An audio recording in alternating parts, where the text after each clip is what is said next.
Del N अगर negative है तो what is relation between KP and KC?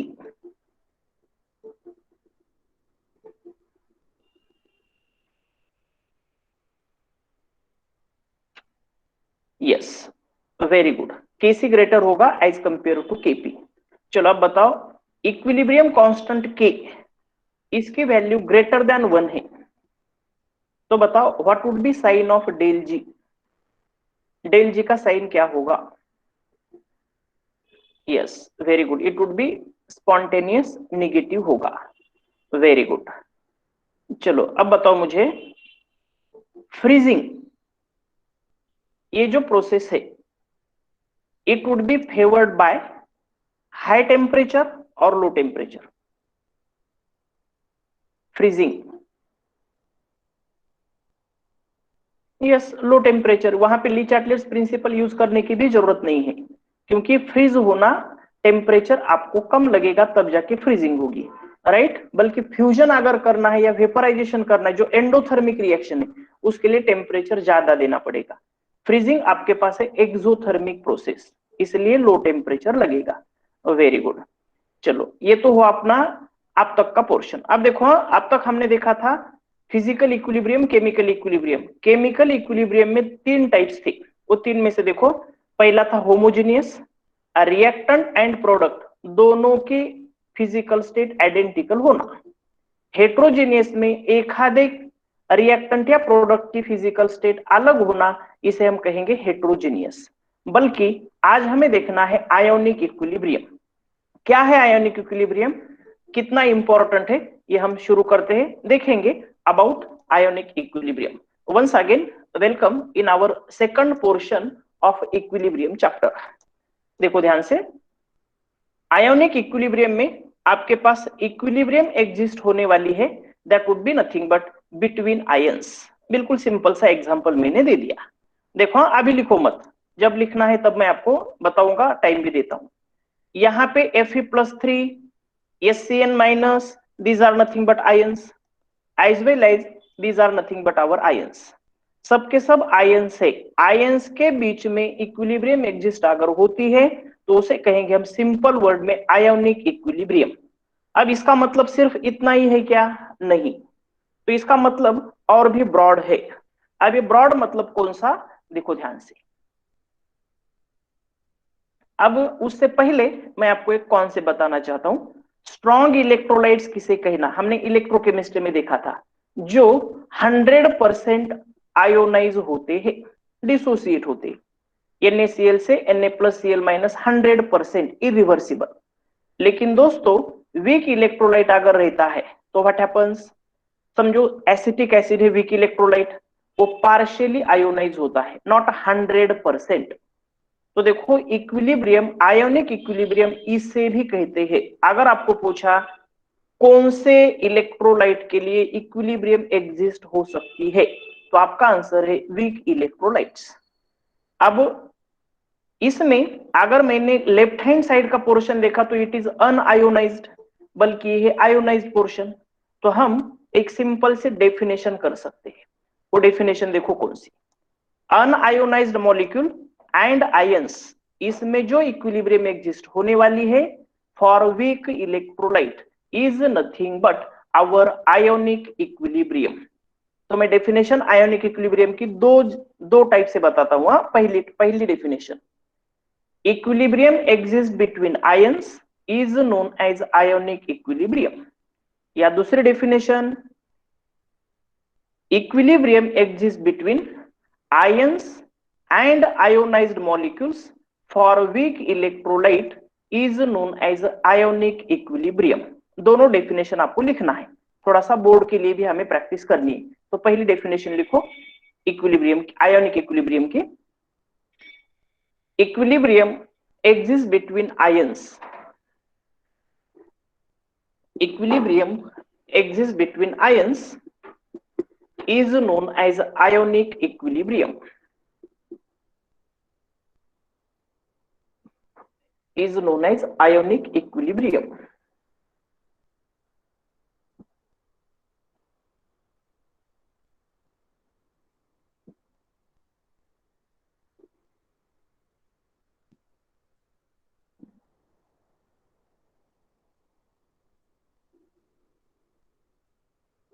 Known as ionic equilibrium. हाँ, next लिखो दूसरे definition. Equilibrium exist between ions and unionized molecules, ions and unionized molecules for weak electrolyte, for weak electrolyte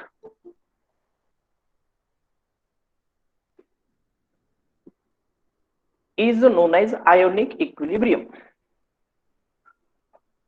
is known as ionic equilibrium। तो simple सी बात है, ये पूरा chapter related है with weak electrolytes, not with strong electrolytes. आप example लिख सकते हो एसिटिक एसिड का, CH3COH gives CH3CO minus and H plus ion। चलो इज ओवर। याद रखो स्ट्रॉन्ग इलेक्ट्रोलाइट किसे कहना, जो 100% आयोनाइज होते हैं। वीक इलेक्ट्रोलाइट्स जो 100% आयोनाइज या डिसोसिएट नहीं होते उन्हें कहेंगे वीक इलेक्ट्रोलाइट्स। हाँ, अब देखो जैसे जैसे कि अपने थर्मोडायनेमिक्स में बेसिक मैंने 2 वर्ड बताए थे, टेम्परेचर एंड हीट, ये दोनों का डिफरेंस क्या है। इलेक्ट्रोकेमिस्ट्री में मैंने 2 वर्ड आपके साथ डिस्कस किए थे, इलेक्ट्रिसिटी एंड इलेक्ट्रिक करंट। वैसे ही आयोनिक इक्विलिब्रियम में आपको 2 वर्ड समझ में आना जरूरी है, डिसोसिएशन कब कहना एंड आयोनाइजेशन कब कहना। मीनिंग पहले बताता हूं, देखो ध्यान से, वो देखेंगे हम। उससे पहले एसिड बेस एंड सॉल्ट ये क्या है ये भी देखेंगे। एसिड एंड बेस के रिएक्शन होने के बाद सॉल्ट मिलता है, it is our 10th concept, लिखने की जरूरत नहीं है। जैसे कि example HCl plus NaOH gives NaCl, it is so easy.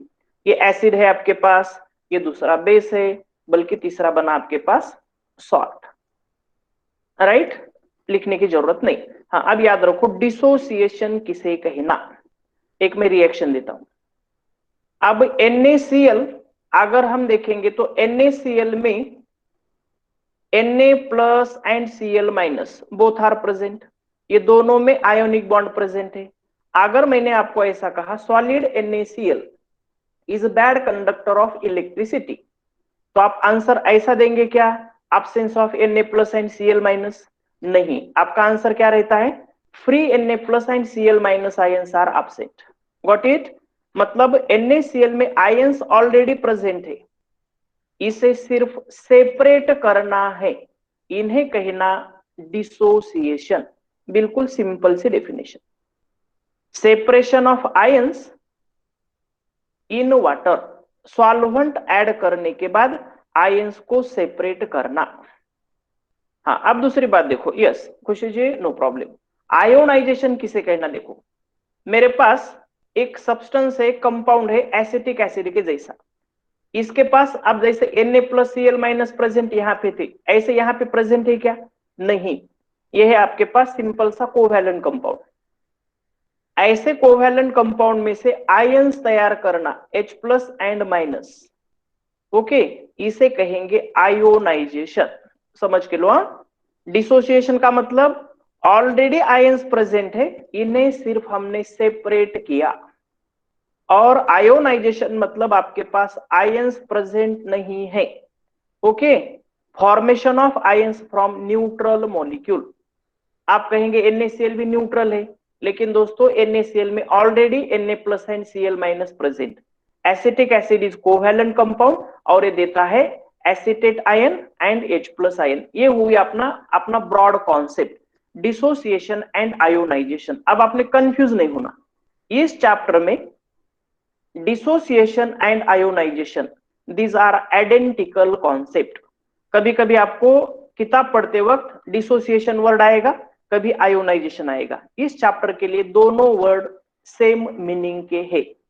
Understood? हाँ, लेकिन आपके समझने के लिए पक्का याद रखो, डिसोसिएशन मतलब आयंस का सेपरेशन होना एंड आयोनाइजेशन मतलब आयंस बनना। लेकिन इस चैप्टर के लिए हम दोनों वर्ड अल्टरनेट यूज करने वाले हैं, नो चेंज। हाँ चलो अब देखेंगे, आपने सॉल्ट का एक कॉन्सेप्ट सिंपल सा बता रहा हूं। आयंस में electrostatic force of attraction present, मैं एक छोटा सा कॉन्सेप्ट बता रहा हूं आपको। अगर एखादा सॉल्वेंट पोलर है या नॉन पोलर है ये बताने के लिए आपने एक कॉन्सेप्ट पढ़ा है, it is nothing but mu. Mu अगर जितना ज्यादा रहेगा उतना वो पोलर रहता है। एक मैं नया कॉन्सेप्ट दे रहा हूं, polar character of any solvent is directly proportional to its dielectric constant। Dipole moment को ही हम चेंज करते यहां पे वर्ड यूज करेंगे, that was nothing but dielectric constant. अब ध्यान से सुनो, electrostatic force of attraction is inversely proportional to dielectric constant. मतलब मैं समझाता हूं, ध्यान से सुनो, याद रखो व्हाट इज डाइलेक्ट्रिक कांस्टेंट। ऐसा कांस्टेंट जो एखादे सॉल्वेंट का पोलर नेचर बताता है। कंसीडर मेरे पास है Na plus and Cl minus ion. मैंने अगर ये Na plus and Cl minus ion add कर दिए बेंजीन में, तो Na plus and Cl minus का अट्रैक्शन एज इट इज रहेगा, ज्यादा चेंज होगा नहीं।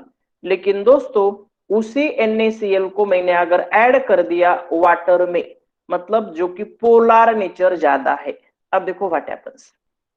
वाटर मॉलिक्यूल इसमें ऊपर, ये वाटर मॉलिक्यूल पोलर है, NaCl पोलर है, Na प्लस को सेपरेट करेगा, Cl माइनस को सेपरेट करेगा, मतलब ये दोनों में रहने वाला फोर्स ऑफ अट्रैक्शन कम होगा। तो मीनिंग एक बार ध्यान से सुनो, electrostatic force of attraction between Na plus and Cl minus is inversely proportional to dielectric constant of that solvent।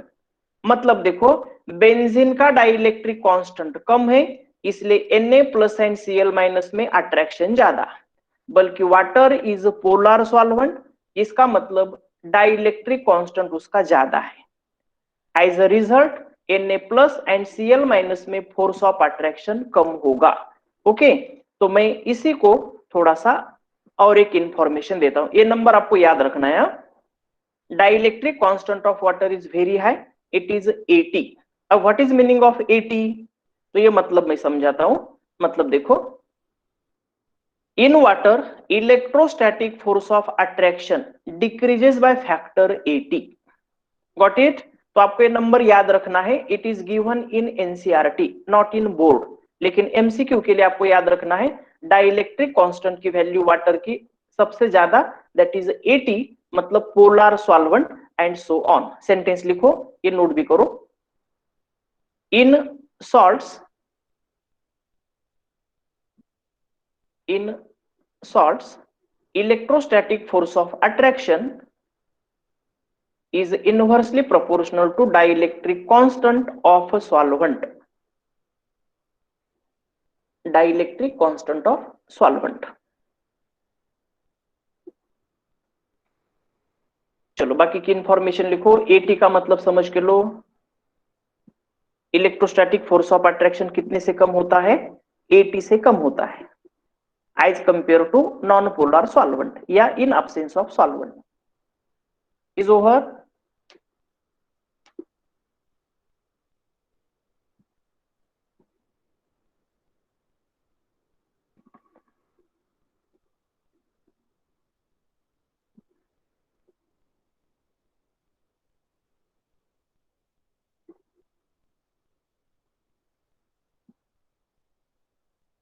Is over. Okay okay okay.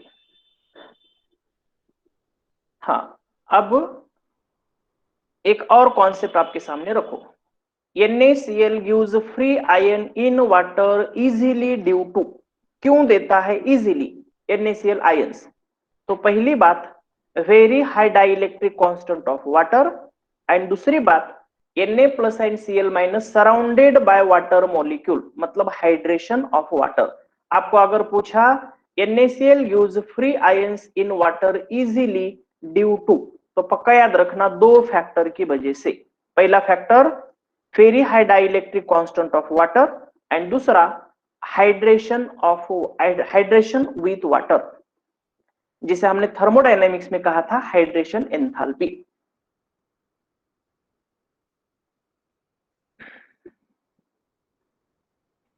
Yes Kalpana, is over.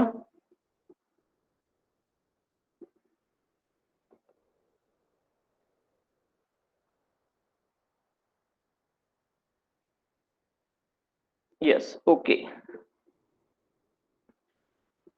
आपको मैंने exam के बारे में भी इंफॉर्मेशन दी है। ओके, केमिकल इक्विलिब्रियम की exam याद है ना?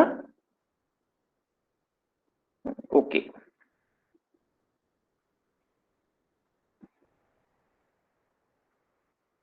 चलो, हाँ, अब यहां से जो पोर्शन शुरू होता है, it is in both book, board as well as NCERT. अब तक जो मैंने इंफॉर्मेशन दे दी that would be from NCERT. Okay, अब बोर्ड बुक में एज वेल एज एनसीईआरटी दोनों में common Arrhenius concept of acid and base, शायद आपको 10th में हुआ है। बताएंगे what is meaning of acid according to Arrhenius. Okay, Joeb का कहना है H प्लस आयन देना। यस नम्रता, okay okay okay okay. Parth बिल्कुल करेक्ट। अब थोड़ा सा मैं इसमें करेक्शन कर रहा हूं, या करेक्शन मतलब थोड़ा सा और अच्छे तरीके से बताऊंगा। यस, एसिड मतलब गिव्स H प्लस आयन इन एक्वियस सॉल्यूशन, ये पक्का याद रखना। बल्कि एग्जांपल देखो, HCl अगर पानी में ऐड करते हैं, it gives H plus ion. पानी में H प्लस आयन देना उसे कहना एसिड। बल्कि अगर वो देता है पानी में OH माइनस आयन, तब इसे कहेंगे हम base. Example NaOH gives Na plus and OH minus ions.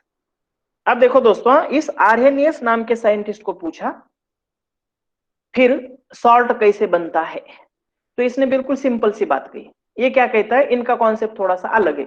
ये कहता है एसिड का H plus ion combine with OH minus ion of base to form water. आपने थर्मोडायनेमिक्स में एक देखी थी एंथैल्पी ऑफ न्यूट्रलाइजेशन, याद आता है?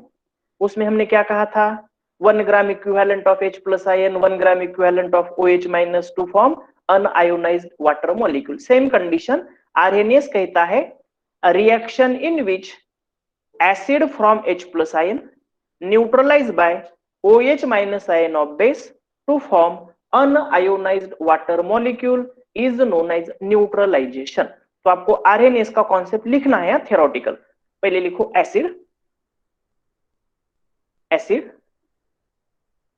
substance which gives H plus ion in aqueous solution, H plus ion in aqueous solution।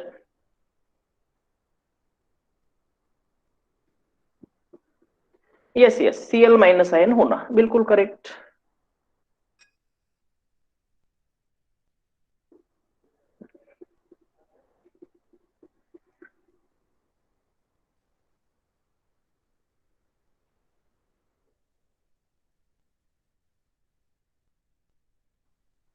Yes, अब है क्या करेक्ट देखो।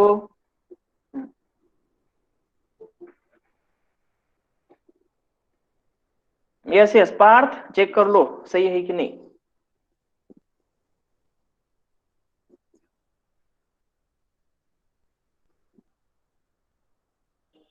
हाँ, वैसे ही बेस की डेफिनेशन लिखो। हाँ, न्यूट्रलाइजेशन की डेफिनेशन लिखो। Neutralisation reaction in which H plus ion of acid combine with OH minus ion of base to form unionized water molecule, unionized water molecule।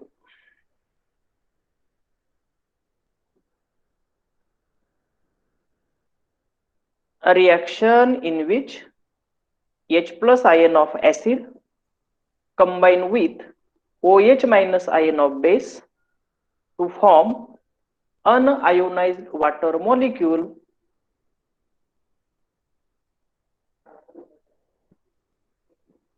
is known as neutralization। ये 3 mark के लिए board को पूछेंगे। Explain according to Arrhenius theory acid base neutralisation, तब एक एक sentence लिखना और एक एक एग्जांपल देना।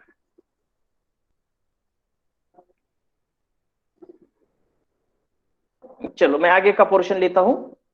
नेक्स्ट लिखो strength of acid and base. Arrhenius को पूछा कौन सा एसिड स्ट्रॉन्ग, कौन सा बेस स्ट्रॉन्ग। तो इसने बिल्कुल सिंपल सी बात कही, देखो कौन सी। ए कहता है डिग्री ऑफ आयोनाइजेशन जितनी ज्यादा उतनी उस एसिड की स्ट्रेंथ ज्यादा। सिंपल सा एग्जांपल देता हूं, कंसिडर एक HCl है और दूसरा H2SO4 है, दोनों भी स्ट्रॉन्ग इलेक्ट्रोलाइट्स है। अगर ये आयोनाइज होता है तो ये देता है एक H प्लस आयन, बल्कि H2SO4 देता है 2H plus ions. According to Arrhenius H2SO4 is strong as compare to HCl। Simple सी बात, जितने ज्यादा H प्लस आयन देगा इन एक्वेस सॉल्यूशन उतना वो एसिड ज्यादा स्ट्रॉन्ग। सेम कंडीशन, जितने ज्यादा OH माइनस आयन बनेंगे इन एक्वेस सॉल्यूशन उतना ज्यादा स्ट्रॉन्ग वो करस्पॉन्डिंग बेस होगा। सेंटेंस लिखो, strength of acid and base में strength of acid and base is directly proportional to degree of ionization. Degree of ionization.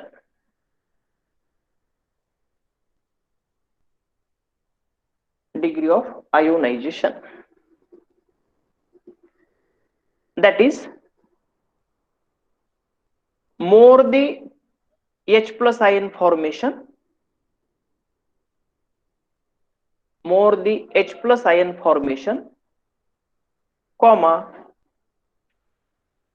stronger would be acid. Stronger would be acid.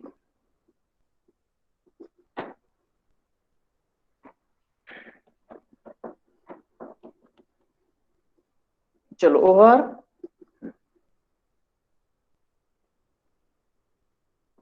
ये पूरी theory ही aqueous solution के लिए, ऊपर ही लिखा है हमने।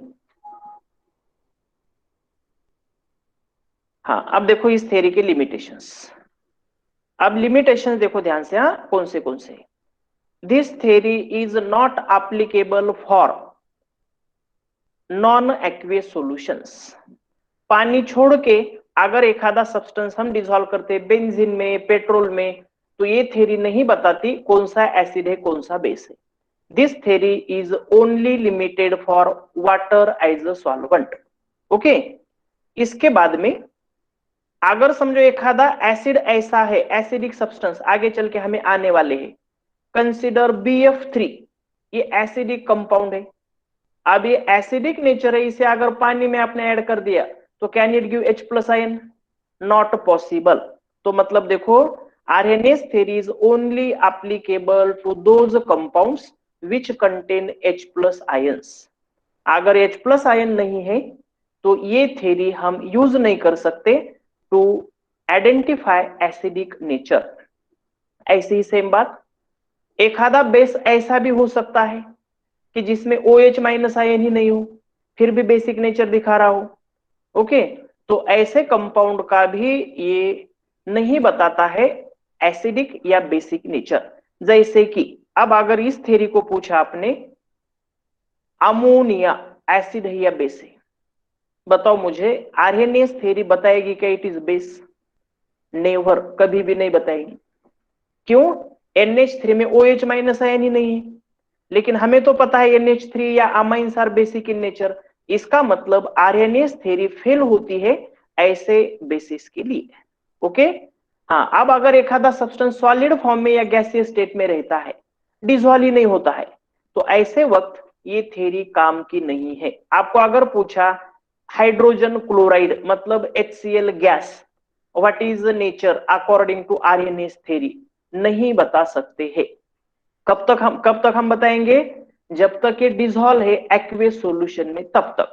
Okay, इसके बाद में याद रखो, इस थ्योरी को पूछा आप एसिड कह रहे हो, बेस कह रहे हो, तो what is the nature of water? पानी कौन है फिर, एसिड है या बेस है? तो ये थ्योरी कहती है ना वाटर एसिड है ना ही बेस है, it is only solvent. Solvent कौन से हिसाब से? According to Arrhenius theory. Okay, तो एक एक अपने पास लिमिटेशन लिखो। It is not applicable for, first one, non aqueous solutions, non-aqueous solutions. Second, acids don't contain H plus ions. Bases don't contain OH minus ions.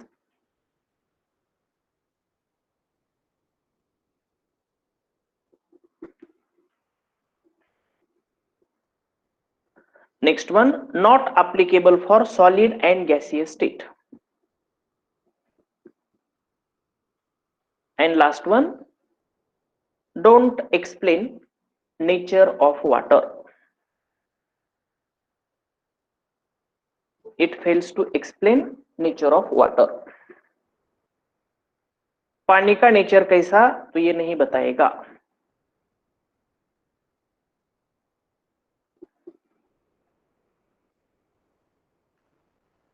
ओहर, हाँ दोस्तों, आपको 10th में या 9th में ये भी ऐसी भी इंफॉर्मेशन थी. ब्लू लिटमस अगर रेड होता है तो एसिड एंड सो ऑन. वो जो कॉन्सेप्ट है उन्हें कहते हैं क्लासिकल कॉन्सेप्ट. आरएनएस थ्योरी इनसे थोड़ी सी हायर लेवल की है.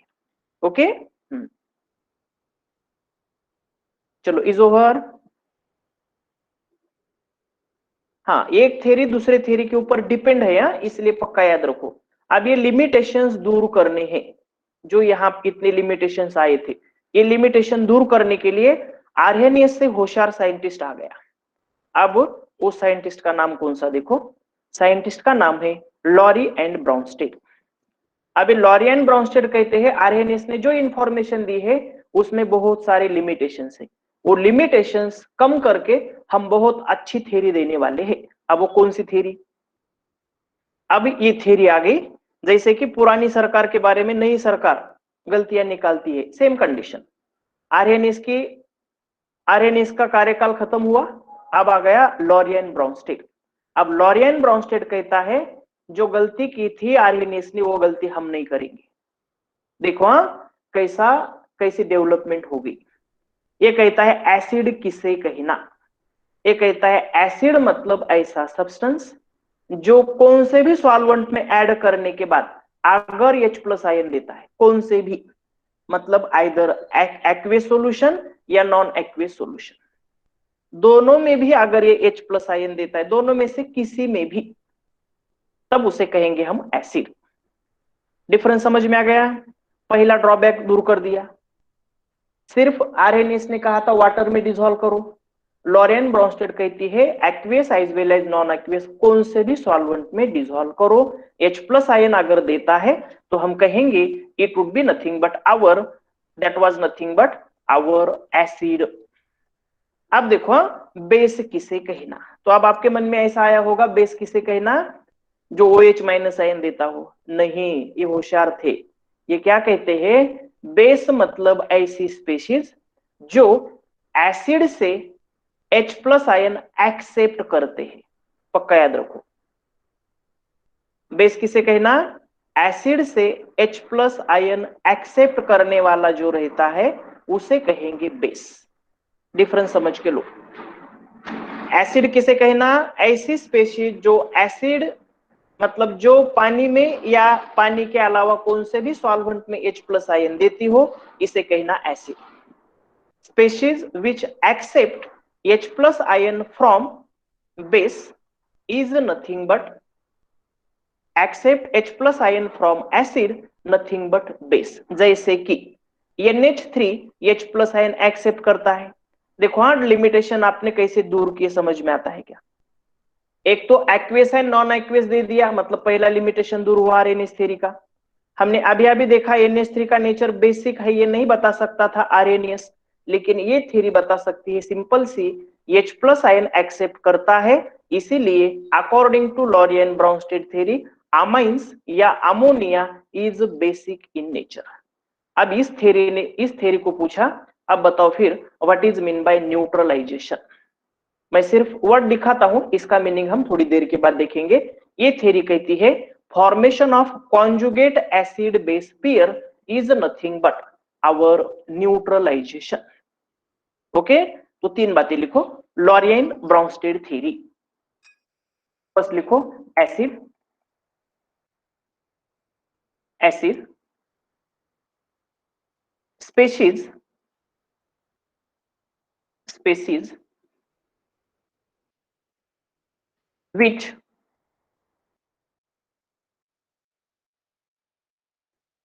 gives H plus ion, which gives H plus ions in aqueous or non-aqueous solution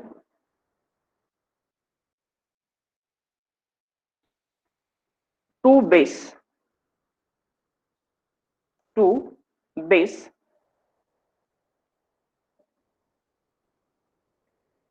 is known as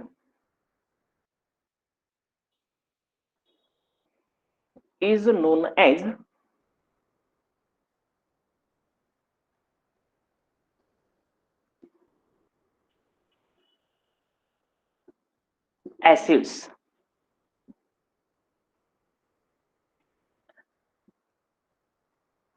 example आप लिख सकते हो HCl plus H2O gives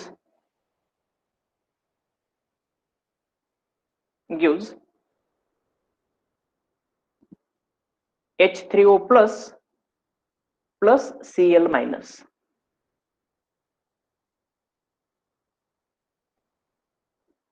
दोस्तों और का मतलब समझ के लो, एक आधा सब्सटेंस पानी में डिसॉल्व होता है लेकिन नॉन एक्वियस सॉल्यूशन में डिसॉल्व नहीं होता है तो उसे छोड़ दो, लेकिन ऐसा जो पानी में डिसॉल्व नहीं होता लेकिन नॉन एक्वियस में डिसॉल्व होता है और H प्लस आयन देता है तो it is acid. Over next line में लिखो वैसे ही base, species which accept H plus ion from acid,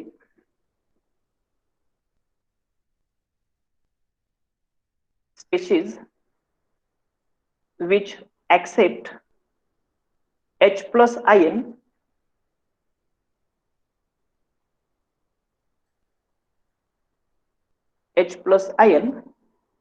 from acid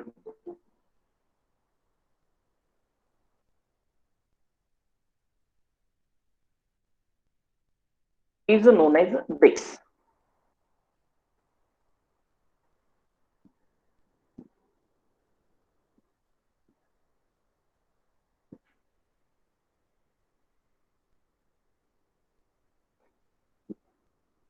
example लिखो NH3 का, NH3 ने HCl से H प्लस आयन ले लिया, बना दिया NH4 plus and Cl minus.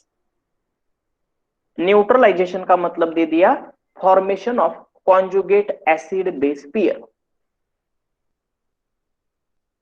अब कॉन्जुगेट एसिड बेस किसे कहना, हाँ यस, यहाँ पे H प्लस आयन कहा मिला, तो in water H plus ion remains in the form of H3O plus, ये याद रखो।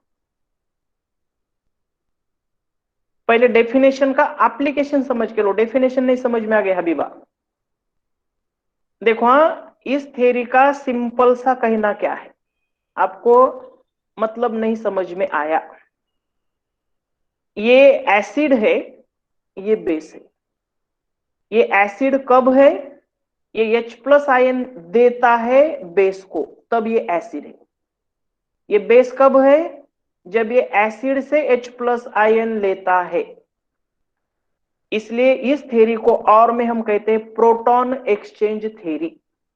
अब अगर आपको ऐसा कहा, सिर्फ एक इंडिविजुअल सब्सटेंस दे दिया, इंडिविजुअल, और आपको पूछा बताओ according to Lowry and Bronsted theory it is acid और base, this theory not applicable. Got it? Acid के साथ बेस जब तक नहीं आता तब तक एसिड कौन सा बेस कौन सा हम आइडेंटिफाई नहीं कर सकते by Lowry and Bronsted theory. HCl अगर आ गया NH3 के कांटेक्ट में तब HCl एसिड है, NH3 बेस है। Got it? आर्हेनियस थ्योरी को हमने और में नाम दिया है थ्योरी ऑफ आयोनाइजेशन, और इस थ्योरी को हमने और में नाम दे दिया इट इज नथिंग बट, हम कहेंगे proton exchange theory. Proton acceptor मतलब बेस, प्रोटॉन डोनर मतलब एसिड। Got it? हाँ, तो इसलिए मैंने यहाँ पे करेक्शन कर दिया था, ये HCl ने H प्लस आयन दे दिया वाटर को, इसलिए HCl एसिड। NH3 ने H प्लस आयन एक्सेप्ट किया, इसलिए ये बेस। मतलब इंडिविजुअल एसिड आपको दे दिया तो लॉरियन ब्रोंस्टेड थ्योरी काम की नहीं। आप ब्रैकेट में लिख सकते हो वहां theory, proton exchange theory.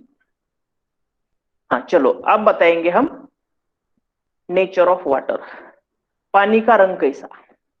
Okay, या पानी एसिड है या बेस है, आर्हेनियस ने ये नहीं बताया था। पिछली सरकार ने जो डेवलपमेंट नहीं की थी, ये डेवलपमेंट कर रही है लॉरियन ब्राउनस्टेड की गवर्नमेंट। देखो कैसे।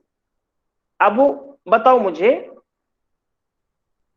ये जो रिएक्शन है NH3 के साथ H2, क्या हुआ? वाटर ने H प्लस आयन दे दिया, इसका मतलब एसिड ने काम क्या किया? सॉरी, वाटर ने काम कौन सा किया? As a acid. लेकिन दोस्तों आपके पास देखो, H2O अगर कांटेक्ट में आता है in case of our HCl, HCl से H प्लस आयन ले रहा है, वाटर ने H प्लस आयन एक्सेप्ट कर लिया, इसका मतलब वाटर अगर एसिड के कांटेक्ट में आता है तो बेस का काम करता है, और अगर बेस के कांटेक्ट में आता है तो एसिड का काम करता है। क्या बता सकते हो ऐसे स्पेशीज को, ऐसे मॉलिक्यूल को हम क्या कहते हैं जो एसिड का भी काम करता है और बेस का भी काम करता है? Anyone? Yes, Javeria, Anagha, yes yes, Khatija बिल्कुल करेक्ट। तो इसे कहते हैं आम्फोटेरिक नेचर। एक बहुत पुराना गाना था, आपको अगर सुना होगा तो, पानी रे पानी तेरा रंग कैसा, जिसमें मिलाए उस जैसा। रेड कलर अगर डालेंगे तो रेड कलर जैसा बनता, ब्लू कलर ऐड करते हैं तो ब्लू कलर जैसा होता है। Same condition. तो देखो, पानी रे पानी तेरा रंग कैसा, अगर एसिड के साथ कंबाइन होता है तो बेस का काम करता है, और अगर बेस के साथ आता है तो एसिड का काम करता है। तो देखो, आर्हेनियस थ्योरी ने जो बात नहीं बताई थी, ये बात बताई लॉरियन ब्राउनस्टेड थ्योरी ने, नेचर ऑफ वाटर। यही क्वेश्चन पूछा था आर्हेनियस थ्योरी को। आर्हेनियस थ्योरी ने कहा था वाटर इज अ सॉल्वेंट, लेकिन ये थ्योरी कहती है वाटर हैज अम्फोटेरिक नेचर। तो लिखो नेचर ऑफ वाटर, 2 मार्क्स के लिए बोर्ड में पूछ सकते हैं। नेचर ऑफ वाटर इसमें लिखो, according to this theory water has amphoteric nature. Water has amphoteric nature.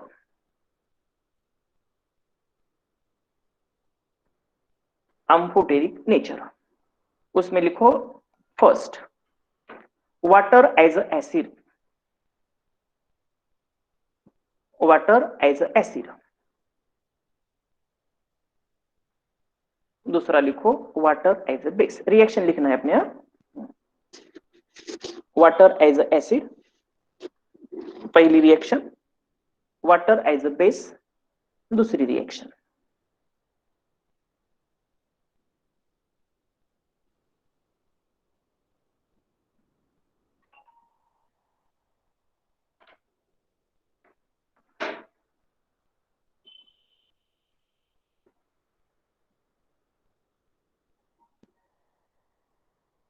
चलो इजोहर। हाँ, तो आपको अगर एमसीक्यू में पूछा बेस के साथ what is nature of acid, तब कहेंगे नेचर ऑफ वाटर, तब हम कहेंगे एसिड। मतलब एसिड के कांटेक्ट में आता है तो पानी बेस का काम करता है, बेस के कांटेक्ट में अगर आता है तो एसिड का काम करता है।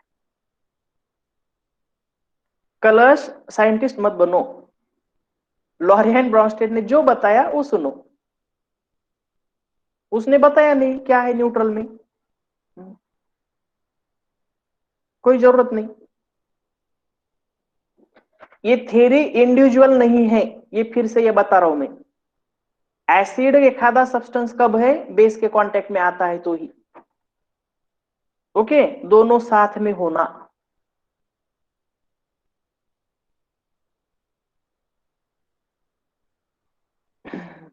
यस यस, आपकी डिमांड पे मैं अभी अभी बताता हूँ, बिल्कुल।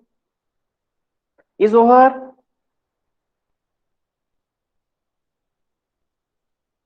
यस, चलो आपकी डिमांड पे व्हाट इज कॉन्जुगेट बेस। मैं एक एग्जांपल देता हूं सिंपल सा। एक लॉरी एंड ब्राउनस्टेड, मैं सिर्फ ब्राउनस्टेड ऐसा कहूंगा, आप कहेंगे लॉरी का इन्वेंशन नहीं है क्या, मैं सिर्फ ब्राउनस्टेड ऐसा कहूंगा।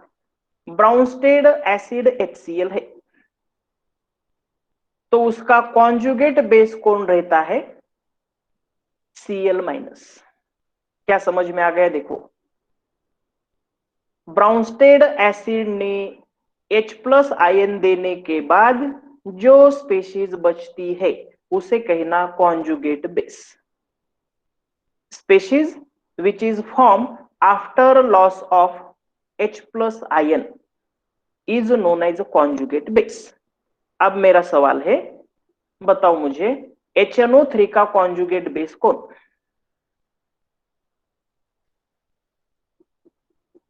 यस, नो प्रॉब्लम, इतना सिंपल है, NO3-। चलो अब अगर मैंने पूछा H3PO4 का कॉन्जुगेट बेस कौन सा,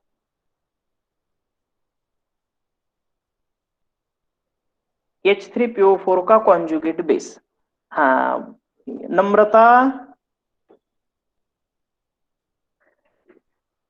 हाँ यस, अब दोस्तों ध्यान से सुनो, आपने डेफिनेशन ध्यान से सुनी नहीं, मैंने ऐसा कहा क्या जितने H+ आयन है उतने उसने देना, नहीं, उसने सिर्फ एक ही H+ आयन लूज करना, पक्का याद रखो।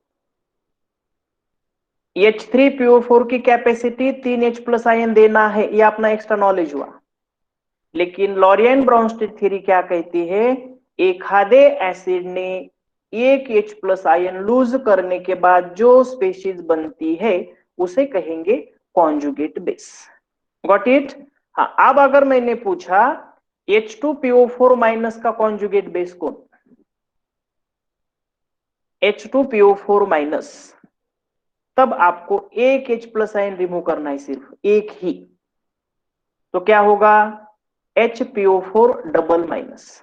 पहले का एक माइनस था, गॉट इट। अब अगर मैंने पूछा HPO4-, का कॉन्जुगेट बेस कौन सा, हाँ अब आ गया ट्रैक पे, इट इज PO4-। तो समझ में आ गया कॉन्जुगेट बेस किसे कहना, एक आधे एसिड ने, कौन सा भी एसिड रहने दो, उसकी टेंडेंसी एक H+ आयन देने की या 4-5 H+ आयन देने की रहने दो, लेकिन एक H+ आयन लूज करने के बाद जो स्पेशीज बनेगी उसे कहना कॉन्जुगेट बेस। मैं एक और सिंपल सा कॉन्सेप्ट देता हूं और एग्जांपल देता हूं, जल्दी जल्दी बताओ। H2SO4 का कॉन्जुगेट बेस कौन, नीट में क्वेश्चन पूछा हुआ है, या नीट में, नीट के एग्जाम में। Yes, it is HSO4-। अब अगर पूछा HSO4- का कॉन्जुगेट बेस कौन सा, what would be answer. Tanishq, सिर्फ SO4-, नहीं, SO4-। वेरी गुड, कितना इजी है, एसिड है, उसने H+ आयन देने के बाद जो स्पेशीज बनती है उसे कहना कॉन्जुगेट बेस। चलो जल्दी से, H3PO3 का कॉन्जुगेट बेस।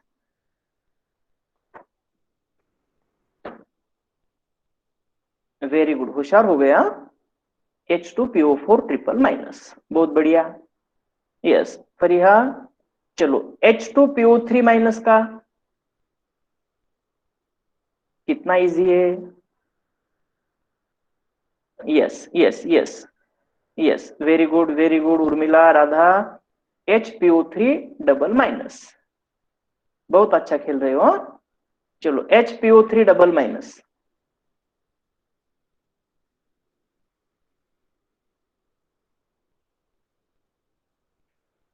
जसं दिसतं तसं नसतं आणि म्हणून जग फसतं।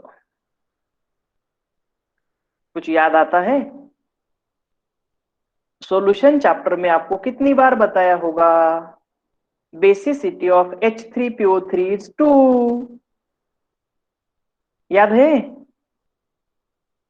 तो अब H3PO3 कभी 3H प्लस आयन देगा क्या? नहीं देगा। बस यही आपको पूछते हैं, which of the following does not form conjugate base.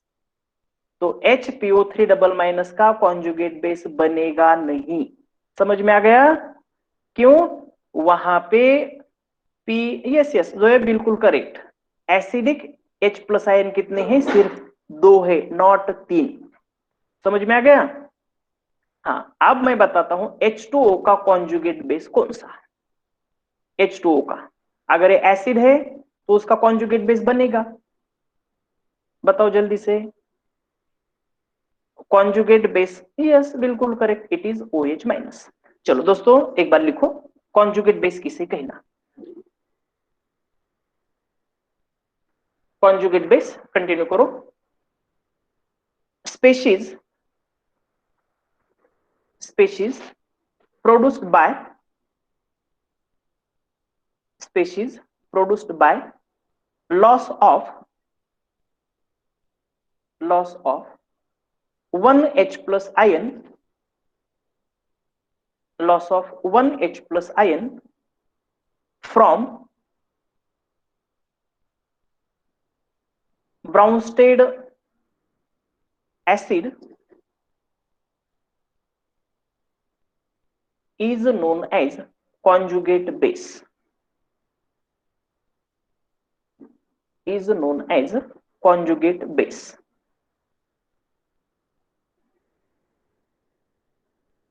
is known as conjugate base।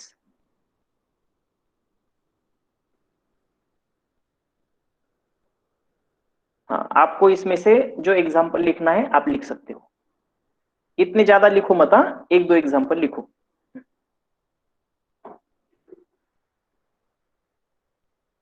सिर्फ ख्याल रखना एक H प्लस आयन लूज करना। नीट 2020 में क्वेश्चन पूछा हुआ है।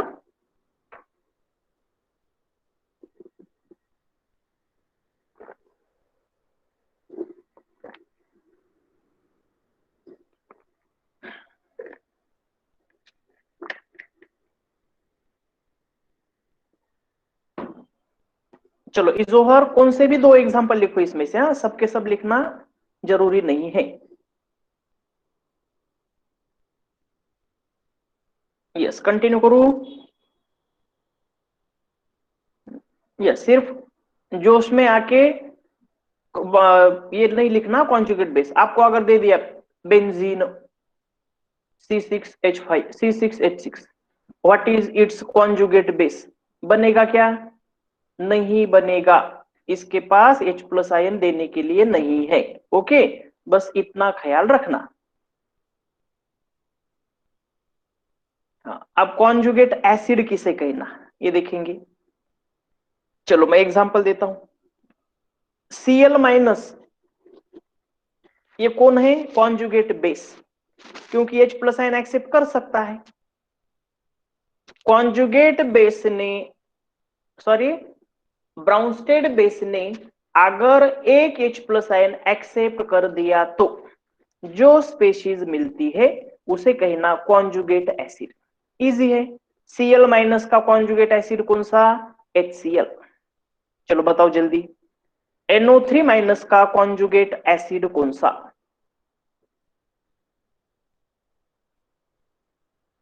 Yes it is HNO3। जल्दी। H2PO4 माइनस का conjugate acid, H2PO4 minus, yes H3PO4, HPO4 double minus, what would be conjugate acid? Yes बिल्कुल correct, H2PO4 single minus. PO4 triple minus का conjugate acid,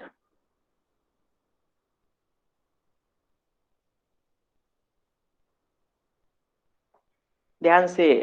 yes yes बिल्कुल correct, एक H plus ion add करेंगे, HPO4 double minus. Right. चलो अब दे दिया मैंने HSO4 minus, इसका कॉन्जुगेट एसिड कौन सा? Conjugate acid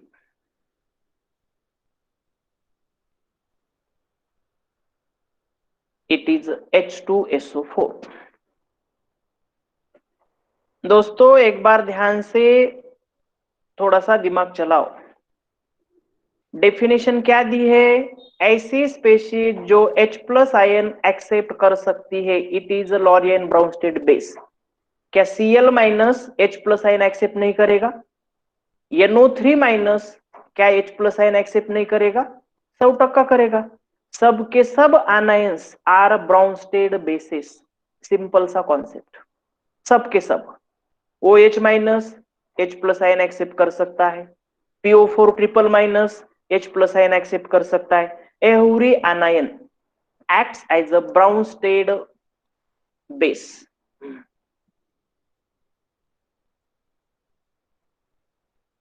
yes yes yes, okay okay. यहाँ पे कॉन्जुगेट, यहाँ पे बेस होना चाहिए। यस बिल्कुल करेक्ट, मैं करेक्शन कर लेता। यस यस, पहले कुछ एग्जांपल देखो। SO4 double minus, SO4 double minus का कॉन्जुगेट एसिड बताओ। Yes it is HSO4 minus. H2PO3 minus का conjugate base, conjugate acid it is H3PO3। HPO3 double minus का कॉन्जुगेट एसिड ये होगा H2PO3 माइनस, बिल्कुल करेक्ट। H2SO4 का conjugate acid बताओ।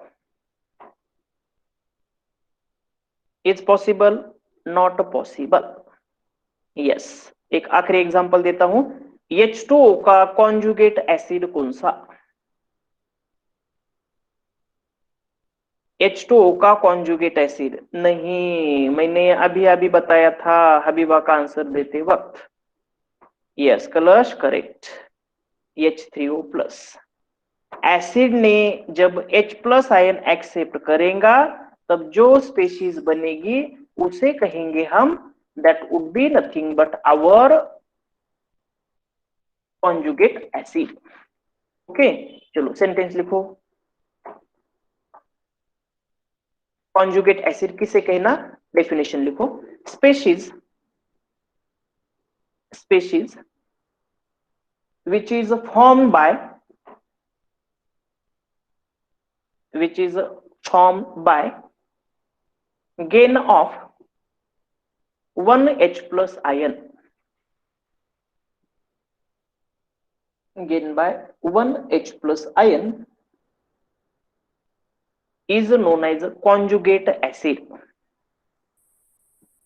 is known as conjugate acid,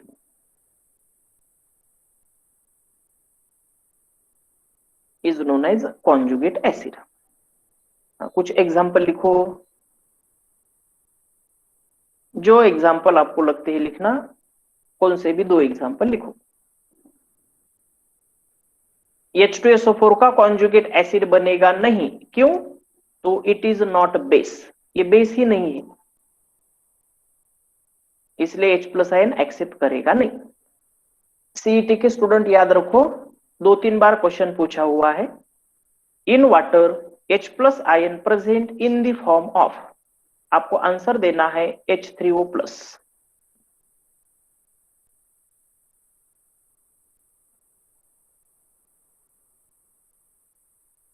जल्दियां, एक concept, एक अपना कॉन्सेप्ट खत्म होना चाहिए। कॉन्जुगेट मतलब न्यूट्रलाइजेशन किसे कहना, ये आपको समझ में आना चाहिए, या एसिड कौन सा बेस कौन सा, ये समझ में आना चाहिए। चलो डन। सिंपल सा question, classify into acid base and amphoteric nature according to Lowry and Bronsted. चलो जल्दी से, Cl माइनस बताओ, आइदर एसिड बेस और amphoteric. Yes Arya, it is base. क्यों बेस है? H प्लस आयन एक्सेप्ट कर सकता है। NO3 माइनस, एसिड बेस और amphoteric, it is base. H2PO4 minus,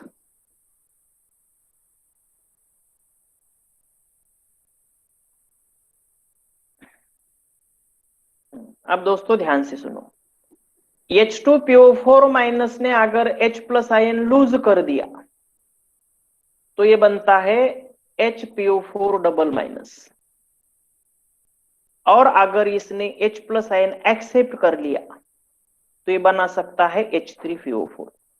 तो देखो इसके पास कैपेसिटी दोनों है, H प्लस आयन एक्सेप्ट भी कर सकता है, H प्लस आयन लूज भी कर सकता है। Got it? इसीलिए इट इज अम्फोटेरिक इन नेचर। आया समझ में? उसकी टेंडेंसी H प्लस आयन लेने के भी है, H प्लस आयन लूज करने की भी है। चलो next one, HPO4 double minus.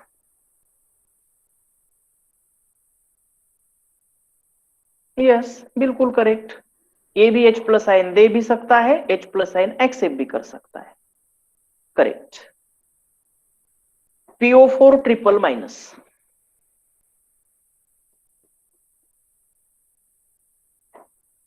सोच के आंसर दे दो। हाँ, either it is Bronsted acid base या अम्फोटेरिक। यस, अब इसकी टेंडेंसी सिर्फ H प्लस आयन एक्सेप्ट करने की है, H प्लस आयन लूज नहीं कर सकता, इसलिए it would be only base. H2O, yes it is amphoteric, क्योंकि H3O प्लस भी बना सकता है, OH माइनस भी बना सकता है। HCl, ये सो इजी, HCl सिर्फ H प्लस आयन लूज कर सकता है, इसलिए acid. HNO3, so easy, acid. H3PO4, so easy, acid. हाँ ये बताओ, HSO4 माइनस,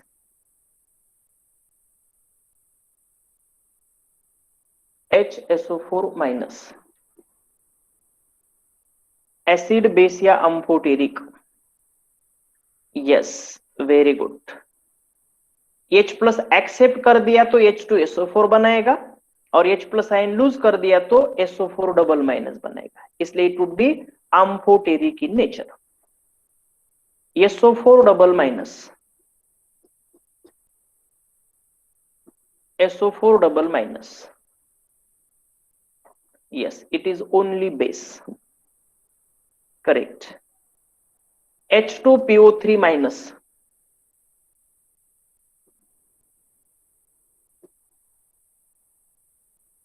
H2PO3 माइनस पक्का? H3PO3 भी बनेगा या PO3 डबल माइनस भी बनेगा, इसलिए it is amphoteric. Very good. HPO3 double minus,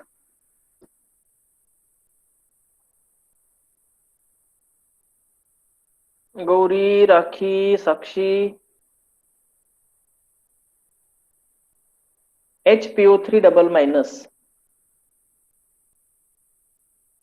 दिमाग लगाओ।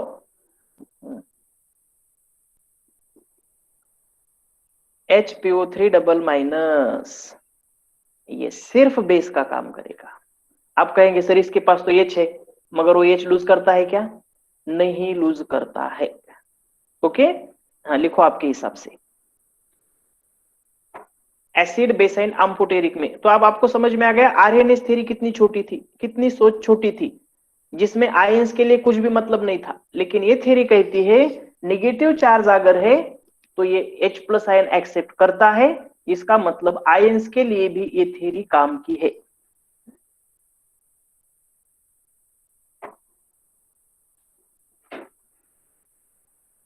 Is over? Yes, according to this theory हमने कहा था न्यूट्रलाइजेशन किसे कहना, तो न्यूट्रलाइजेशन किसे कहना एक कॉन्सेप्ट में लेता हूं और रुकेंगे हम। ये कल ही लेना पड़ेगा हमें, क्योंकि स्ट्रेंथ ऑफ एसिड के लिए हमें समय लगने वाला है। ओके, तो हम रुकते हैं, लेकिन नोटिस ध्यान से सुनो।